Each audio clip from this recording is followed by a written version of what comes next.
Hello, everyone, and welcome to season 3 of the Just to You podcast. I'm Eric Nicole, your host, and I'm so glad you decided to join us today. Whether this is your very first time joining in on the conversation or you've been listening along since the beginning, thank you for being here. This podcast exists because of you, your stories, your courage, and your willingness to keep choosing yourself, even when it's not easy. The Just Do You podcast is a safe space for authentic, unscripted conversations that connect us, inspire us, and remind us of who we are at our core. Together, we're going to explore confidence, voice truth, and what it means to step fully into what I call the Just Do You sweet spot, that place where you are living honestly, intentionally, and unapologetically. This new season is about growth, reflection, possibility, and community. I'll be sitting down with friends, colleagues, community leaders, and influencers who are willing to share their journeys, the wins, the challenges, and everything in between. We'll laugh, we may shed a few tears, but in the end, we're going to continue to remind one another that none of us is walking this path alone. So, are you ready? Great, let's do this. Welcome to season 3 of the Just Do You podcast. All right, everyone, welcome to today's episode. I am going to just jump right in and get started. We have so much to talk about with our guest today, and I am incredibly honored and grateful that he has agreed to hop on today and tell his story. And so I want to introduce everyone today to Matthew Collin Marrero. Hi, Matthew. Hello, How are you? I'm hanging in there. How are you?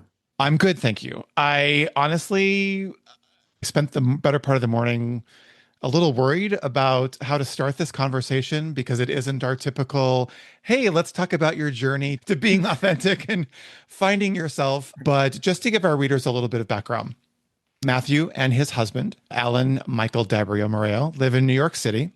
And 117 days ago, Allan was taken from Matthew during a routine green card interview. And unfortunately, this is a story that we hear all too often, especially in this current climate that we're living in. But I wanted to spend some time today with Allan because I was taken by not only his courage, but his commitment to bring Allan home. And also, Matthew, the thing that I have found so compelling in looking at your social media and following you now is the support of the community and your family that have rallied around you and Allan in this horrific situation. So we're going to get into that. But what I'd like to do is I'd like to learn a little bit more about Matthew, where you came from, what your family life was like. Give us a little bit of background on Matthew, and then we'll get into the heart of the conversation today. All right. Thank you, first of all, for having me. Mhm. And let's see. I am a gay man trying to survive in a world that seems to be ever changing. I grew up in Bristol, Connecticut in the 80s and the 90s, in the middle of it's either could be cool to be gay or could get you killed. If you think Ellen now on TV, Matthew Shepard getting murdered, I struggled with my identity and my sexuality, all of those things. I had a very supportive family, but the things that weigh down on you, weigh down on you. So I did a lot of theater, I did a lot of growing, and then by my early 30s, I had a quarter life crisis and said, I'm leaving everything, I'm moving to New York City. Mhm. I'm a singer-songwriter, so I do a lot of music, and I had produced some music and started performing live in New York, and it was great. And then I fell into the wrong circles Mhm. and struggled with addiction for 9 years. So I am clean and sober for 4 years now. Congratulations. Thank you. You learn a lot about who you are, who you can be, and who you want to be through all of those trials and tribulations. I have reached some very low points, and climbing out of the pit of addiction, I was able to refine my love for music, started finding my faith. I repatched relationships with my family, especially my dad, who unfortunately passed away only months Mhm. after I had begun to Sorry. become clean and sober, but had some of the most meaningful and powerful conversations with him about trying to be happy and going after the things that are important to you.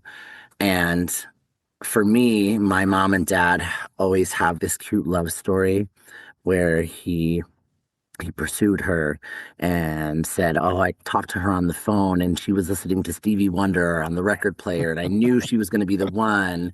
And after their first date, he heel clicked like something out of Singing in the Rain. And I always admired my mom and dad's relationship. Mm. And so I remember towards the end with my dad just saying, "I would really like to find someone the way you loved mom." And a year after my dad passed is when I actually met my future husband. And so my husband and I had kind of a whirlwind relationship, and I fell head over heels for him. And we've been married now 2.5 years. And yeah, Curious, brothers and sisters, only child?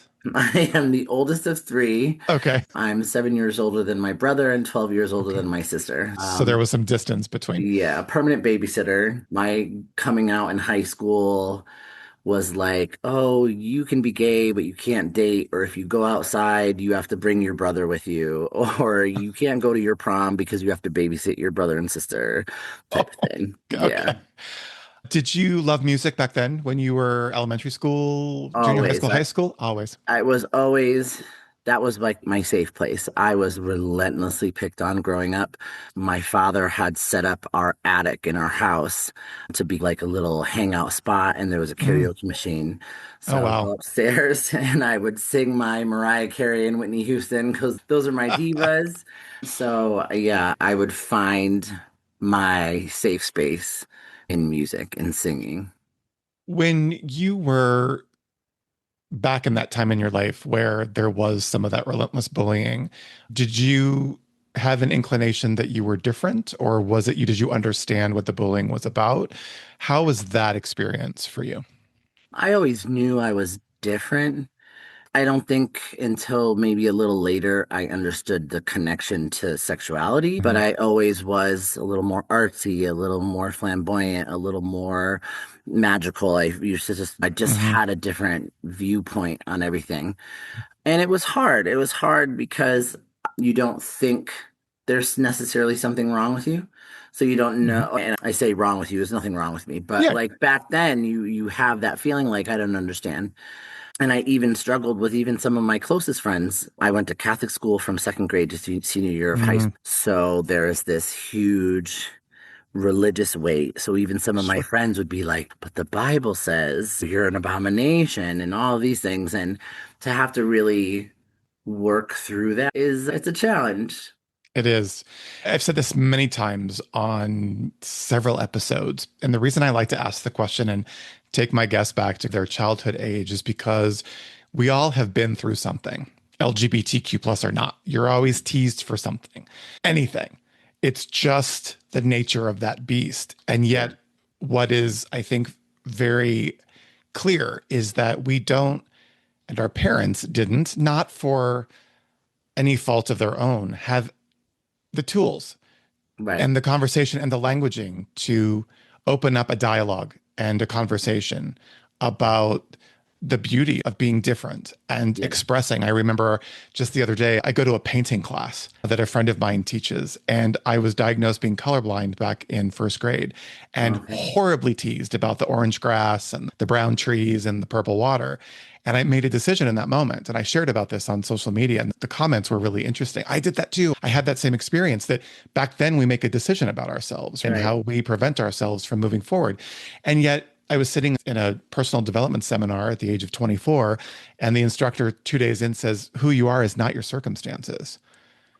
And in that moment, Very it true. clicked. And I went, if I had just had that comment back Yeah. at the age of 8, I could have been a really great artist. So now I'm playing and enjoying myself. I'm loving, Right. and I don't care that I'm not Picasso. I'm just loving that expression. And I say that because what I'm seeing now and the fear that I have in this environment that we're in now is that we are shutting down Mm. that creative expression because it's so muddled and heavied by everything else and the fear. And let alone, we talk a lot about guilt and shame.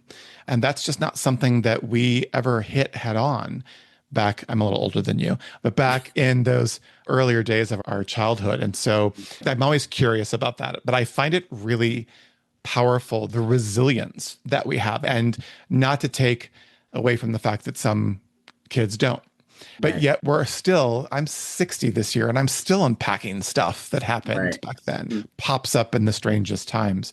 Yeah, And even the so, conversations that I had with my dad prior to him mhm, passing, he always supported me, but there's always this screen between. mhm, He still didn't quite understand why I was different, or like that I chose to be colorful or flamboyant, or I was like, he thought it was an attention thing. And I was like, it wasn't, it never was. Like, I didn't choose this, mhm. but at this point now, having the conversation with you, Dad, I am who I am. Did you have that amazing hair when you were in high school and I, college? no, no. Wait, did I have it? No, purple hair came after. I think my dad Mhm. would probably turn inside out Yeah, our if guests he that are saw listening. my purple hair now. But the hair came as, like you said, like when you that somebody says something, and I think somebody said to me, like, if you're having a bad day, just do something with your hair. And I was like, oh, okay.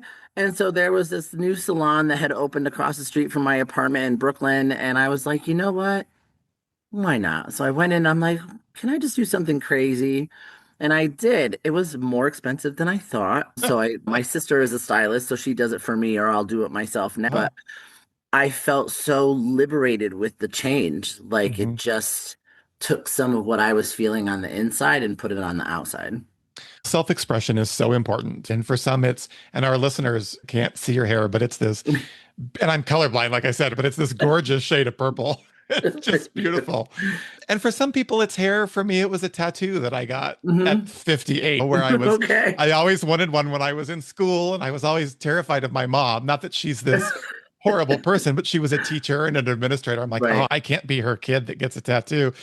So when I decided to get it, I sat in the parking lot in my car for about 40 minutes shaking because I was so nervous. And then I got it. I was so excited. It was very liberating It to have that is. experience. So I get it. I get it. So for some, it's hair. For others, it's tattoos. And for someone else, it's different.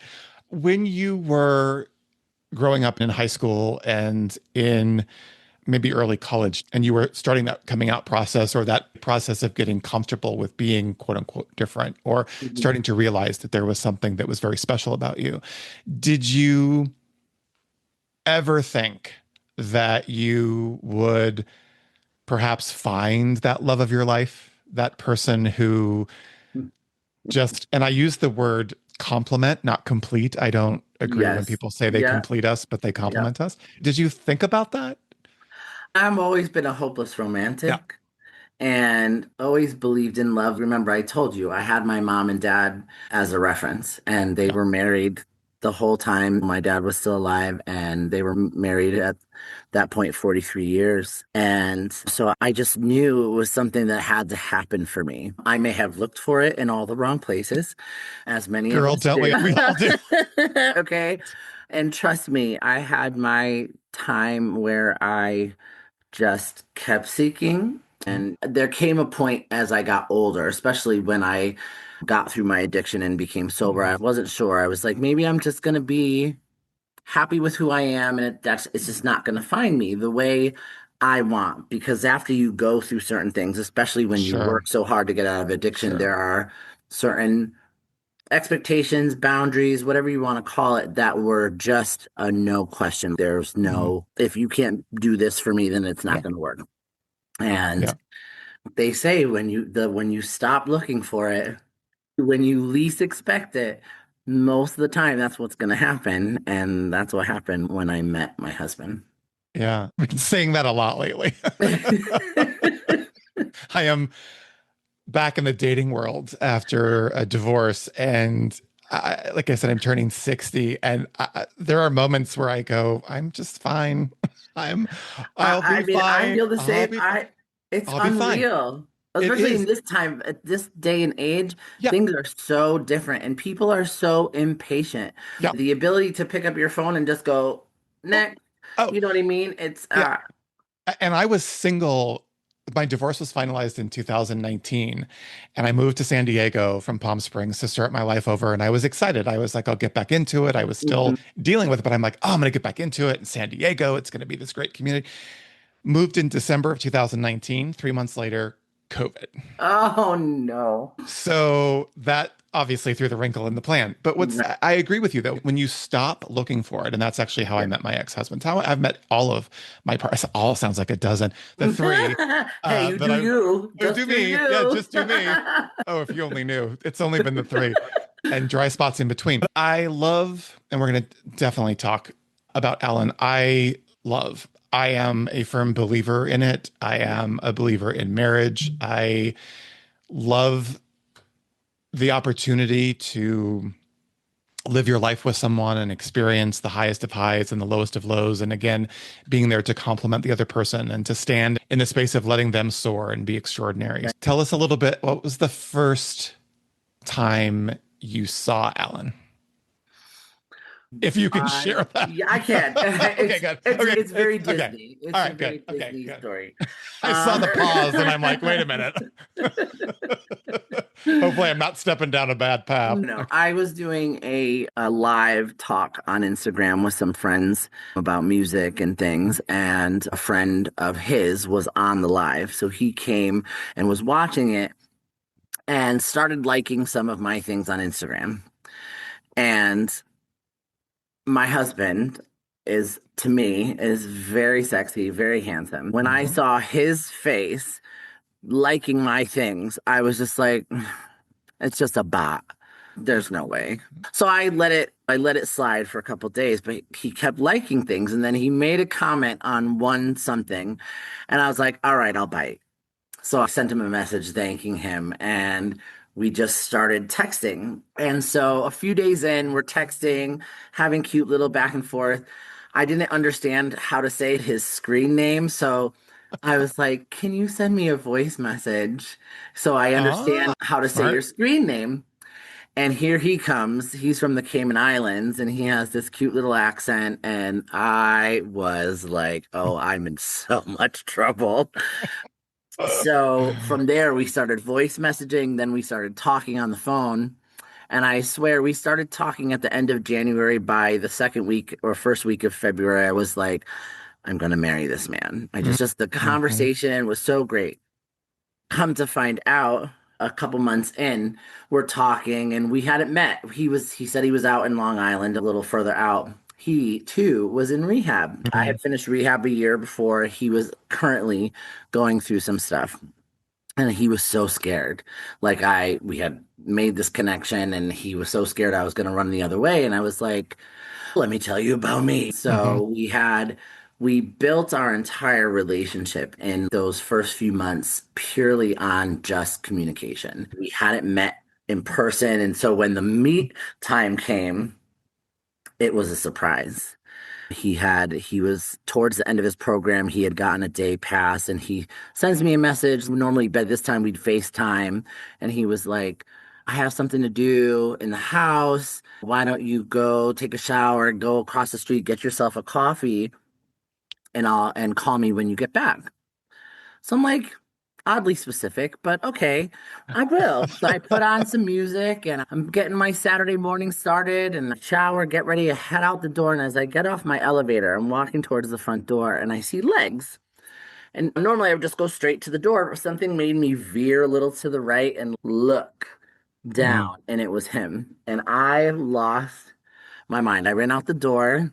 And me, I'm normally a little more shy when meeting somebody for the first time, and I just kissed him like something out of a romantic movie. And Mhm. that was our first in-person date. It was beautiful. We called my mother. We walked all over Brooklyn. We shared stories, and the rest is history. I literally did a heel click like my dad. Yeah. Yeah. Yeah. For real. What was the first thing? Obviously, you met by voice and by text and all that, but what was the first thing that you noticed about him that really captivated you? Huh. His compassion Mhm. and his perspective on what love and relationship should look like. Like you mentioned about it's not about a completion, it's about a complementing. And we both agreed on if we're both 100%, individually, Mm, depending on the day or whatever, that sometimes in a good relationship, if you're dropping down to 70, the person who cares for you might help you to get back to your 100. mhm, Or if you're both down, that you rely mhm, on each other to feel those feelings or work through that stuff, but never feel alone. mhm. That the relationship is about that ebb and flow. What would be the first thing that he said captivated him about you? Oh. I think first he was impressed with my ability to communicate and my desire to be artistic and share my gifts with the world, because that's what he started to like on the Mhm, Instagram. And then I don't know, he thinks I'm magical. He calls me his unicorn. So it's embarrassing for me to say what I think he thinks, but these are things that he says to me. I always believe in magic, and magic mhm, meaning you can see the most amazing things in the littlest of things mhm, in the world, in your life. Like I am recklessly optimistic. He is a little more cautious. So I think he sees that desire to always find the good in something mhm. that he loves. Just so you know, and this is unsolicited advice, but we all see in you what you don't see in yourself. So I encourage you to not be embarrassed by what you said because it's how we see you. And we all have those feelings about ourselves. It's Right. difficult for us sometimes. And so I've been really taken by a lot of my guests when I ask that question, struggle to answer it. And then they realize just how silly that is because that's who Yeah, you yeah. are, right? And it's part of that authenticity. It's part of who you are. All right. So you've had this amazing first kiss, blah, blah, blah, and this amazing first date. And I love it when people say, I've met the person I'm going to marry because everyone's like, oh, it's too soon. How did you know? Blah, blah, blah. It's like, blah, blah, blah, and all their little assumptions and conversation Yeah, about it. yeah, yeah, But I said the same thing about my ex-husband. I was like, yeah, this is the guy I'm going to spend the rest of my life with. Now, yeah. obviously had a different version of that, but Mhm. I said that and it was so early on. And I don't think where that comes from is that energetic connection that we get that we don't always pay attention to, Right, especially in these days because we're swiping left, swiping right, right, looking at exactly. pictures, which may or may not be you, ages that may or may not be true. And so we have to filter, sort through all that where it's true. And so Yeah. if one more person tells me there's no way that I'm 60, I'm like, why would I lie up? I'm just not lying. It's truth. But I digress. I think what's so important is that we take the time to really stand in the space of that authenticity, especially like you said, when we're in that relationship, because there are times when you're both up, there's times when the other person is up or down. And what's so important, especially these days, and this has been the hardest thing, Matthew, for me, not only watching your story, which we're going to get into, but really just wrapping my head around what's happening Yeah. to families and to couples around this country. I can't get my head around it because I don't know what the word is. I sometimes say a little too Pollyanna, but I just can't get my head around what it feels like to be separated from a family member or a loved one or a partner or a spouse, especially when there is that basis and that foundation of what you have when you're in love with someone. Right. So I wanted to just say one thing before we go into this part of the conversation is that, and I said this before, but I'm going to say it again. I am really taken by your courage and by your ability to wake up every day. You spend every day updating us on social media of what's happening. I really want to acknowledge you and say thank you for the courage. I know it can't be easy. I am sure there are times when you don't want to do that and you probably want to yell and scream and pound your Mhm. fist and say things that may or may not be appropriate for Yeah. social media. Mhm. I wanted to just say thank you. And we are here with you as well. There are thousands of people across the country and probably even The around the world world. that have Yeah. seen the news stories that were Mhm. quite prevalent when this first happened. But I just want to say thank you for being who you are and having the courage to be authentic through, I'm sure, what's probably one of the most difficult things that you've Thank had you. to It go is through. very difficult, but I'm grateful for the Mhm. community and the love and support, being able to meet you, the people I have spoken to from this country and around the world Mhm. in support and solidarity, plus my own community Mhm. here in the Yeah. city. It's it's very important. Community Yeah. is very Yeah. important. And I know also too that your faith is very important to you. And I was really taken by the post from your church and from, I think it was your pastor, which was, it's gonna make me cry, really beautiful because that community is something that we all strive for right now. And we're all Yeah. suffering because community is fragile and community is fractured right Yeah. now. And I was sitting in a friend's premiere of a documentary, took place in New York, about grandmas. And these grandmas were in certain parts of New York and they would sit at this purple booth that asked a question. What's weighing on your mind today? What's heavy today? What are you concerned about? And they documented the conversations that the Oh, people wow. would have with these grandparents. And I miss my grandmother a lot.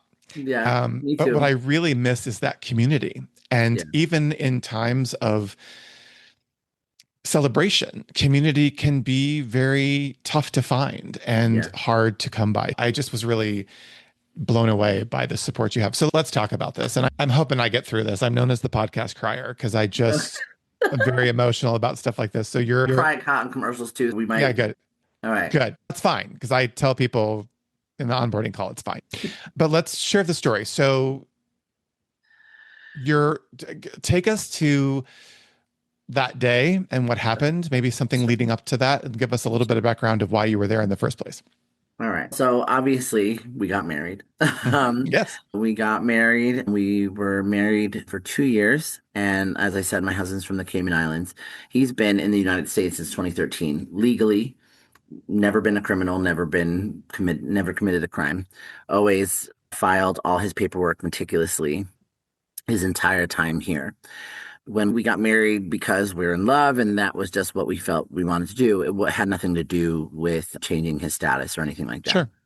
But as I said, we both had our struggles with addiction and things, and my husband's never been shy about his own journey. And so I got a lot of my inspiration for my social media posts based on my husband's social media posts because he would talk about his story and communicate with his audience. He wanted to apply to school to become a nurse so Mm, that he could give back the way people helped him. And so when he applied, he was accepted, but in order to get financial aid, you need to have your green card. mhm, So that initiated us saying, okay, it's time. And you have to understand, immigration is a very complicated system and it's very personal. You come here from another land and acclimate and do all this work in order to become part of this country. It is a very personal and independent journey. It was a big milestone in our relationship too for him to say, okay, I'm ready. Because then you are now giving somewhat kind of control mhm, to the person that you are committed to. mhm, Because a lot rides on this. Now you're an individual. Now you're coming together as a unit. And it's a very big deal. So we couldn't afford legal counsel. So we did everything on our own. We mhm, filed all the paperwork and to the T, dotted every I, everything. We made sure we submitted it, was accepted, and we were notified that we would have a green card interview in November. At this point, it's maybe September. So we're like, oh my God, so why so many months to mm, wait? Okay. So in that time, we research what is important for an interview. So somewhere we were told that you should have a binder presented in sections of financials, your life together, your immigration paperwork, everything. We had a 3-inch binder of our life in paper. We were so proud of it. Like if you were to say, what has your life been like? We could just hand somebody this binder and it would be like, here's our story.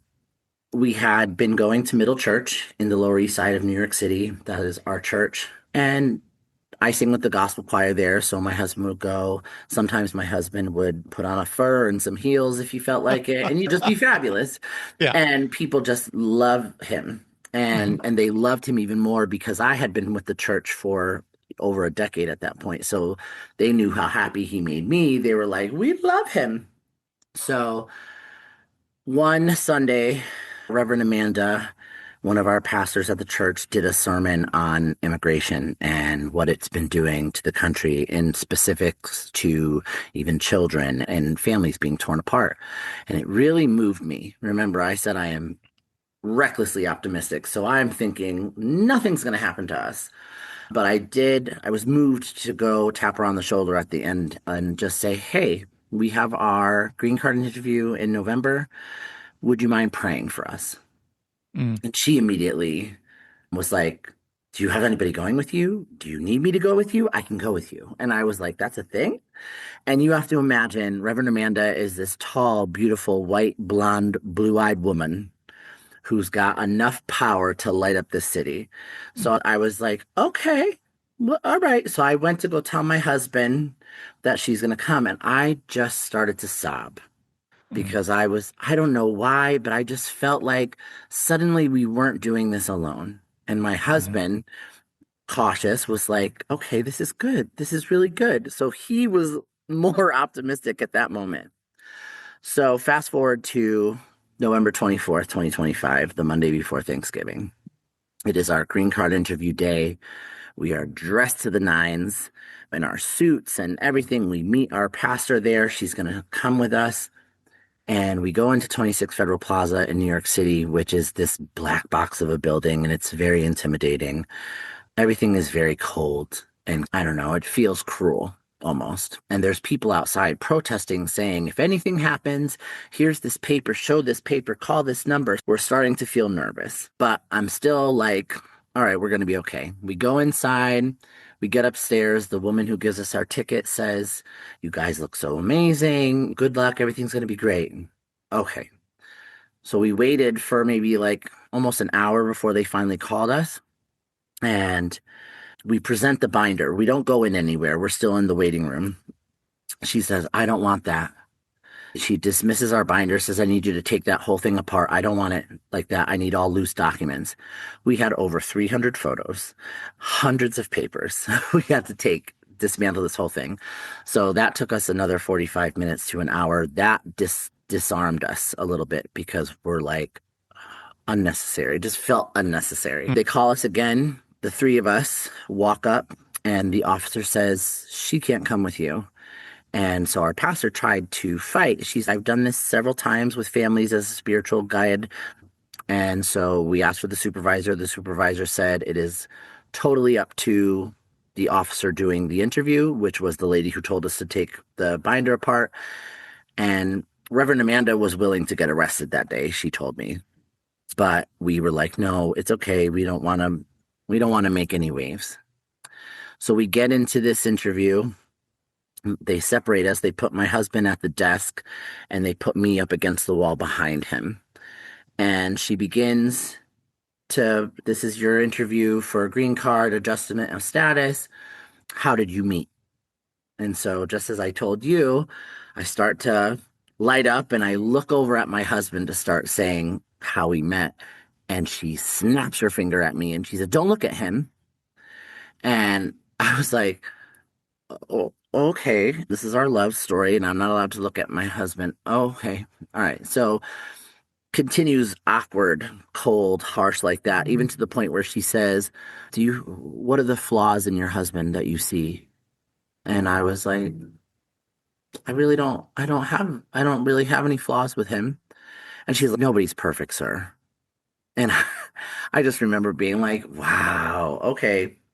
So then the bomb drops. She then tells us that my poor husband had missed a hearing in 2022. And because he had missed that hearing, they had ordered him removed in absentia, which means he now has a removal from the country on the books. We had no idea, none whatsoever. And she says to us, I'll approve your marriage, but your green card is being declined. And out of the goodness of my heart, I will let you leave this building safely. I She could have said that? called, I could have called ICE, but I won't do that. And so What? my poor husband is a wreck. He's crying. She starts going in and out of the office.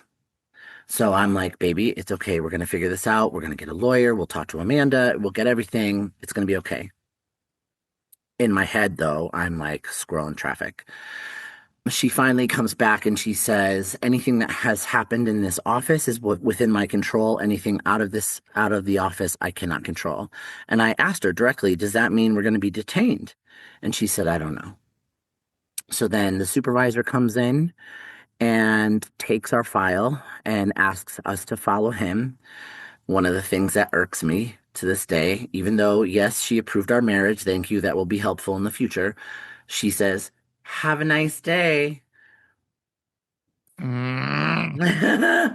So, Mm. in hindsight, we're being following this supervisor in the opposite direction that we came in. My husband and I are hand in hand, squeezing each other's hand. We go through this maze of hallways, petrified. We go through this double doors, and the supervisor hands our file over to ICE agents. He walks back through the doors, doesn't say anything, and they start to apprehend my husband. It happened so fast. I don't even still know how truly to express the everything that you are feeling in that moment. They are, um, my husband's crying. I'm crying. I'm trying to figure out, I'm trying to look at my phone to call Reverend Amanda. There is zero service in this area, probably on purpose. And I get upset because sometimes I think back, did I even kiss him goodbye? Like something so silly, but so important. And they took him, they cuffed him, and they brought him towards the elevators that we were standing by. And I fought an old version of me, like in my addiction days of just freezing and not being able to do anything. And I was like, I'm not going to be that person right now. And so I'm crying, but I start running through the hallways, looking, trying to find where our pastor is. And I'm like, Amanda, they took him. And this is where community is Mhm. so, for me, has been so important. She activated our entire church community. She handled everything for me because at that point I went blank, Yeah. numb. Like my husband has just been taken from me, trying to figure out what is it that we're going to do. And so much happened in that first few hours. We were able to start locating legal counsel. I had to call my mom. My mom and my sister said, all right, we're heading in with the car just in case you need the car to go do something. So much happened. As we are waiting now outside the building, my phone rings and it's my husband. And I'm thinking, oh my God, they made a mistake. They're going to let him out. And it was not the case. They didn't have enough space in the detention hall that they would hold all the detainees on the 10th floor of the building. So they were keeping him there. But once they had space, they would take his phone, take his wedding ring, take his shoes, everything. So I go home that night. They said that he was going to be able to call me by 3 p.m. That call never came.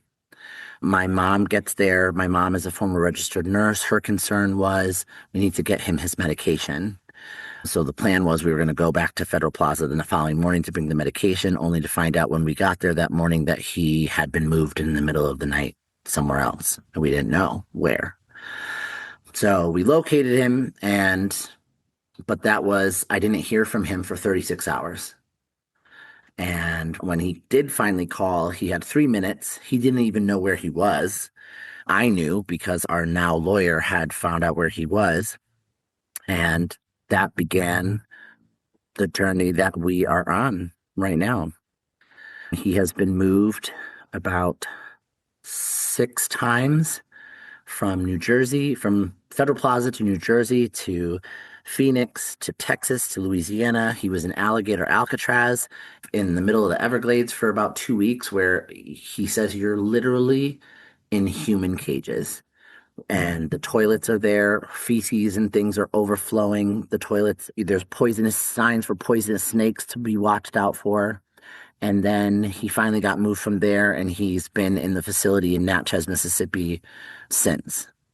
And it has been a nightmare. When we finally got word that the original judge that had ruled on my husband in 2022, we had proof that one, he had always been to any of his other check-ins and hearings. He had done everything else. And then we had the doctor's notes and the program certificates that he had finished in his rehabilitation, and that is where he was. So the judge reopened his case and rescinded the order of removal. So that This is the original judge or the yes, new judge? The the original judge original judge from 2020. Okay, got from it. 2022. So that Got it. was excellent because now that meant my husband is back in good standing with where he was, where he thought he was this whole time. And now we have to have a bond hearing. Even though all of this had been changed in his favor, we still have to ask for bond. However, we have letters from community, family, friends, congressmen, everything. My lawyer says fly to Mississippi right now and get there because they're going to let him out.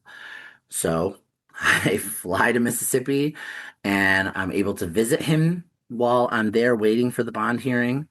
And the bond judge saw all of the evidence that we provided, knew he had this strong community support, and was like, he stated on the record that he has a clear pathway to citizenship and said, this is the bond that has to be paid and he should not be detained. The ICE attorney tried to say he was a flight risk, and we're like, flight risk to what? So he could fly home to be with his husband? Because that's the only flight he's going to be taking. Yeah, yeah. Unfortunately, we thought he would be released that day. No. The second day, still no. At the end of that day, we got a call from our attorney saying ICE has the right to place a stay order, meaning they can hold him for an additional 10 days in case they want to appeal the judge's decision. Not the greatest of news, but we're like, all right, they're not going to appeal. There's nothing to appeal. This Yeah, judge what's to already said appeal? what's to appeal? The judge already said he had a clear pathway to citizenship, and we're waiting for that. In the meantime, there is another hearing that has been set a couple weeks in advance so that we can then reapply for his green card and get that moving again. That judge was a is a temporary immigration judge that was assigned by Trump and Pam Bondi in October of 2025. So that was how new he was. He, before the hearing, doesn't get our application, doesn't get the evidence that we've provided all the other judges, sees that my husband was in rehab in 2022, the original reason why he missed the original hearing, and says that my husband is a habitual drunkard and that he should be removed from the country. This is an illegal and unconstitutional move, but unfortunately, it is something that we still have to fight because then ICE then saw that judge place that order and has since kept my husband. My husband has not gotten out. So that's where we are at right now. We are reaching out to elected officials. We have filed an appeal with the Board of Immigration Appeal. We are seeking other avenues to fight this.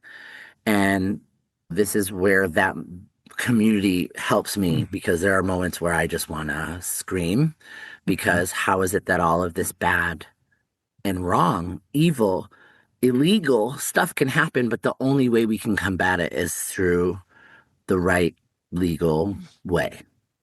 It's not fair, but it's what we're doing. But that is where we are. And today is day 117. Boy. I listened to that story, and again, it brings me back to who you are and the courage that you have. I don't, and I'm speaking out of a assumption of myself. I know myself. And as I was reading and watching your story and learning more about what was happening, the amount of rage that was bubbling up Mm. for me Hmm. was greater than anything I've ever experienced before.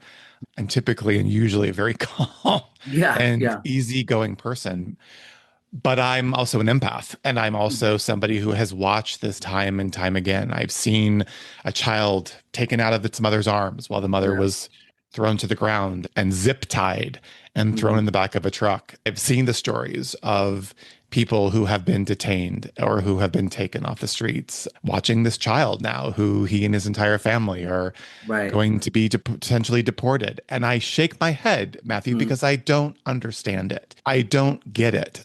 This is what I can't wrap my head around. And yet I'm talking to somebody who's living it in this Mhm. very moment and feel helpless at the same time, want to do what I can to help you and to help Allan and to help all the other people that are going through this. At the same time, I don't know what to say. I don't Right. know the question to ask you because I'm gobsmacked. I'm Yeah. just absolutely gobsmacked. How is he doing? How is he holding up? How is he finding the strength to push through this? He is, again, this is why I love him so much. He is an amazing, strong man. And this is difficult. And he has his good and bad days. Mhm. And I revert back to my statement about the 100. There are days Yep. that I am cheering him on to be like, you're doing okay. We're going to get through this. You're going to get out. And then there's days that I'm the one this is awful. And he'll be like, it's okay, baby. We're going to be together. It's going to be fine. So his resilience is inspiring. It is what helps me keep sharing the story. And again, that same desire to help people, he manages to do within. He is in a room with 200 other men where the fluorescent lights are on 24/7. A lot of people don't speak English or very little English.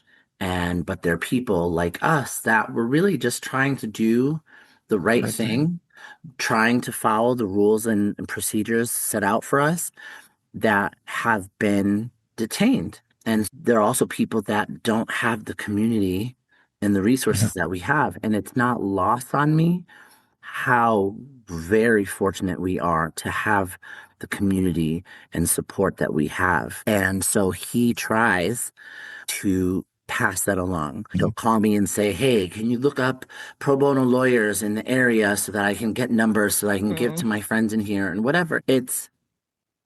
He's finding community within there. And he's trying to do what he can because he also Mhm. knows if we didn't have this community, I don't know where we would be right now in this Yeah. battle. So he's Yeah. brilliant. He's absolutely brilliant. And I love him so much. I know you do. He shared, or you shared a post. It's the one that took me out this morning, where you were sharing that just was telling you that it's okay to let him go. Ugh. And it just broke my heart, Matthew. Yeah, It broke my heart. it's like the very awful thing about ICE, and this is part of why we tell the story, is because there are people who still don't Yeah. believe the nonsense Yeah. that is Yeah. going on. Yeah.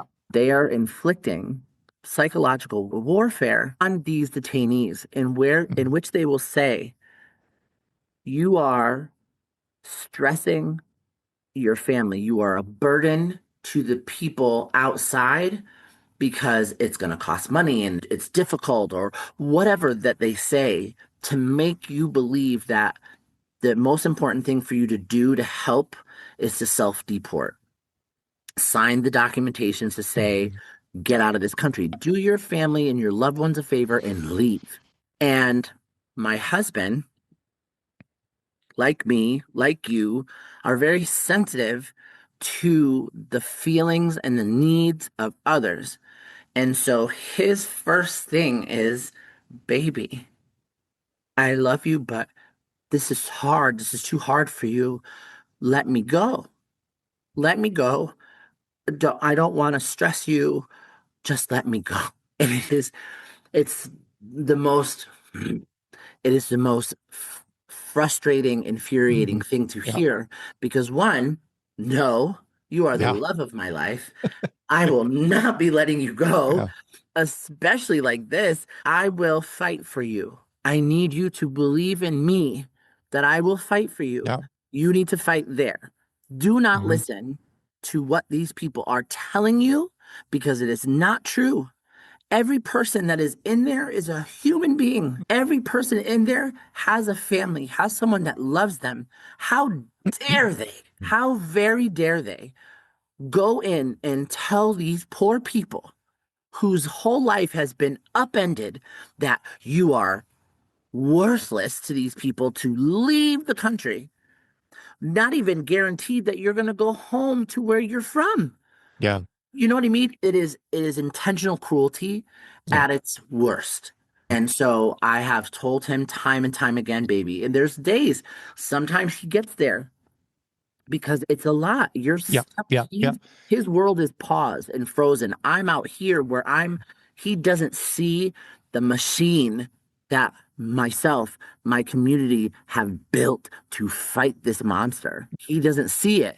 I can tell him on the phone, but he doesn't experience it. Sure. You So I can't have see to it. remind him, baby, you are absolutely worth it. You absolutely have so much to give, and he Mhm. still wants to be a part of this country. There are days that I don't know. Yeah. I know. I don't even know if I want to be part of this country. You know what I mean? He believes in why he came here in the first Right. place. So it is that we're like, people are like, aren't you afraid of telling your story? No. I need you to hear this story because this is the stuff that is being done.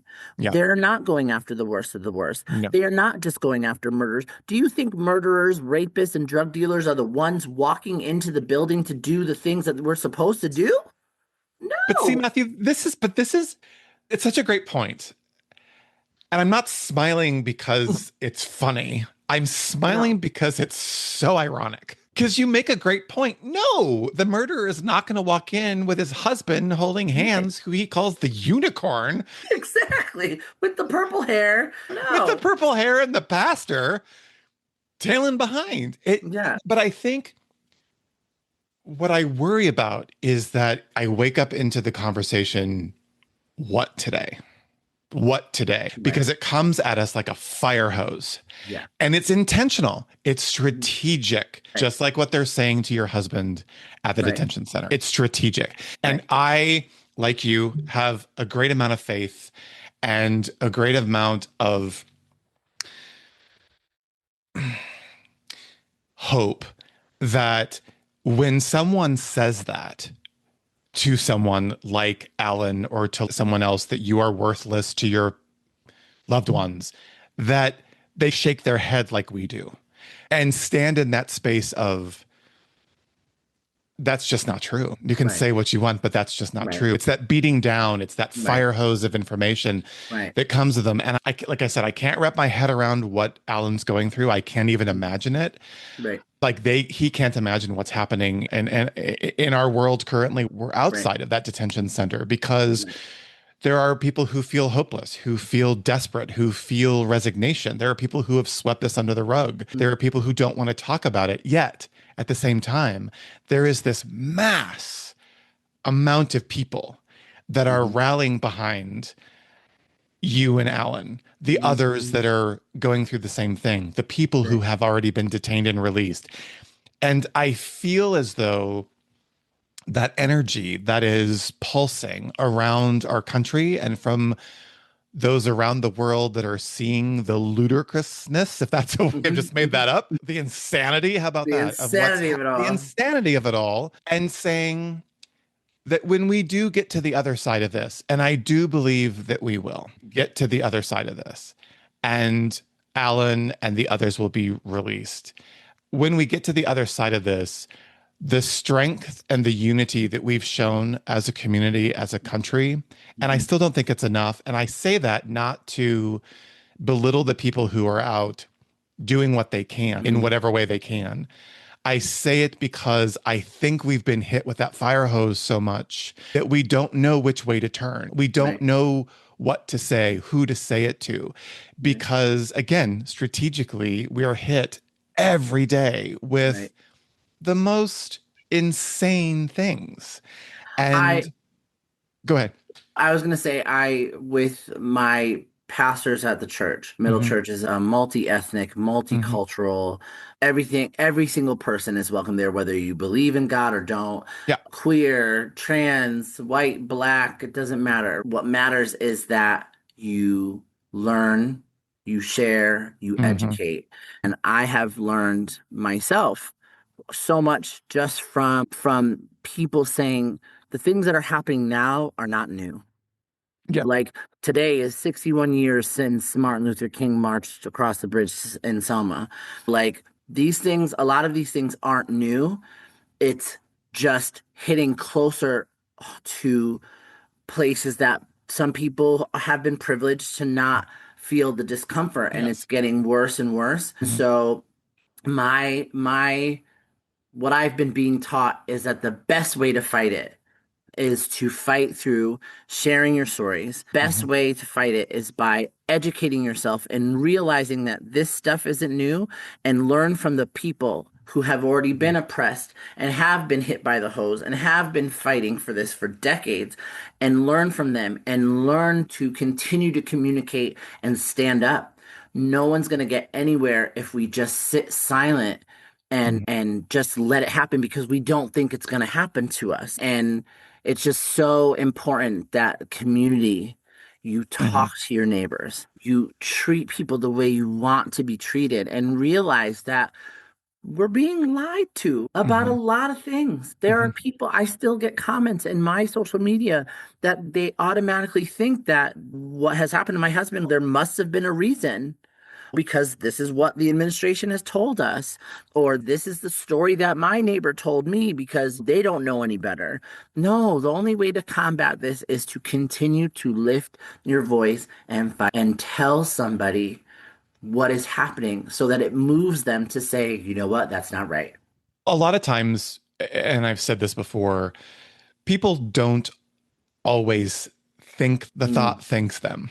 And you can apply that in so many different areas, Matthew. You really Right. can. And across the board of what we're experiencing now, I can guarantee that so many of these people who are out spouting some of this stuff is simply the thought that thought them because someone said it or Right. they saw it on social media. I was Hmm. flipping around.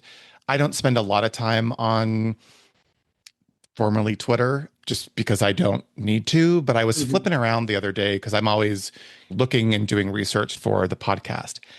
And I saw an AI report of something that was completely contradictory to what actually happened.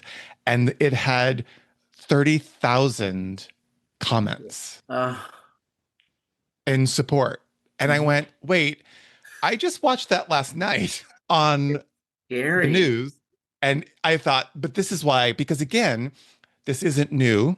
It's always been there, Yeah. but we didn't have the outlets that we have to get the information out. And now that's even being compromised. So I love what you said because we have to not only live our own truth, Yeah. we have to be able to talk about that truth. We Right. have to be able to ask other people questions. We have to be able Hmm. to be inquisitive and inquire. And it's not just, how was your weekend? It's, Right. how are you today? And is there Right. anything that I can do to help you? And And it's be one of the, open and be and open yes, to yeah, more than just, oh, I'm fine. yeah. Or Oh, "Oh, okay, let you know. that's what the grandmother said on Yeah, that documentary. exactly. It's like, Listen, grandmothers, my grandmother, my husband's grandmother, the grandmothers know when they you're do. special, and they know they push you out into the world and say, go be special. But that's the thing that was so prevalent about the basis of the documentary was the number of people from a child who sat and talked to one of the grandmothers to a guy who had just retired. Every single one of the people, and they interviewed over 60 people for this documentary, and every single one of them wanted to be seen, heard, and acknowledged. And the one grandmother kept saying, I'm proud of you. And you would have thought they told these people that Santa Claus was real and the tooth fairy was real and all of those things that we wanted to believe but had become so pessimistic about. But I also believe that it's because we don't have that constant ability to stand in the space of love Yeah, that we are latching on to whatever we can yeah, because it's what's there in front of us. And so right. I want you to keep telling your story. I am so, again, honored and grateful for you to come on today because I was chatting the other day with a friend about having you on. I had wanted you on since the first time I saw your post, but it took me a while to reach out because I wanted to be Okay. respectful of Hmm. you and Allan, but I'm glad that I did. But I was talking to my friend the other day and I said, one of the things that I think has to take place now is that we start to really get out and, like you said, talk to people, share Mhm. the stories. The only way that people are going to find out about what happened to Allan and what happened to these other detainees is by sharing it, but by sharing it in a way that's authentic and that's Right. real. And look, you and I just met, but Mhm. I feel more connected to you and Allan now than I do some people that I've known for a long time Right. because of the compassion and because of the empathy, because of you sharing your Mhm. story. So let me ask you a couple final questions because I want to be Sure. respectful of your time. No, you're fine. What we're going to obviously share social media with our Mhm. listeners, but what can we do? What can our listeners do to help you and to help Allan right now? Is there anything we can do? For me right now, it is the most important thing is just to share our story because the education component behind it, I think, is what is going to help make changes in the world. Because there are other people out there that might be going through this that are scared and don't have the resources or the community. If you know of people or resources or community, share those. Just share them so that people know that they're out there. As far as myself and Allan, my sister set up a GoFundMe. We've Yeah. spent thousands upon thousands of dollars. GoFundMe, if you Hmm. can, that's Oh, yeah. always helpful, but not necessary. The sharing of our story is the most important because when my husband gets home, and it's not a matter of if, it's When? when he gets home, we will continue to fight. We will continue to advocate for the people who don't have what we have and advocate for more people understanding just, I don't want to sound mean, but like human decency. Like we are all human and we are living on a floating rock in the middle of the sky, hurtling through space on stolen land built on the backs of immigrants. And we should be leading with love, not hate, or we should be honoring everyone's differences, not pitting them against each other. Those things that make us unique and the things that help us generate love and compassion and express our humanness will be celebrated on the other side of whatever this is. I truly believe that Yeah. we are all human beings wanting to be loved and seen and heard. Yeah. We, And like you said, we all want to be heard and seen in a way Mhm. where we feel loved and respected. And that is probably the number one reason why I fell in love with my husband was that Yeah, he heard me and saw me in ways that I never felt before. And if that can be replicated just through kindness, through empathy, that could yeah, be so, yeah, so powerful, impactful of a thing to help heal. yeah, But until we get there, we need to share our yeah, story yeah. and do that. And I think people need to really understand, as a final comment, people need to understand. And I struggled with this with the podcast after the election.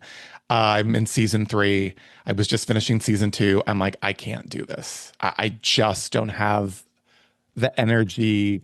I don't have the bandwidth. I don't have the Right. emotional Right. stability to do another year of this, just with everything that was going on. And my mentor and coach, who's also a podcaster and a dear friend, and one of my biggest cheerleaders said, if you help one person, if one person hears an episode and it shifts their perception, it changes their view, it makes them inquire, it shows them love, it shows them support, you've done your job, one person.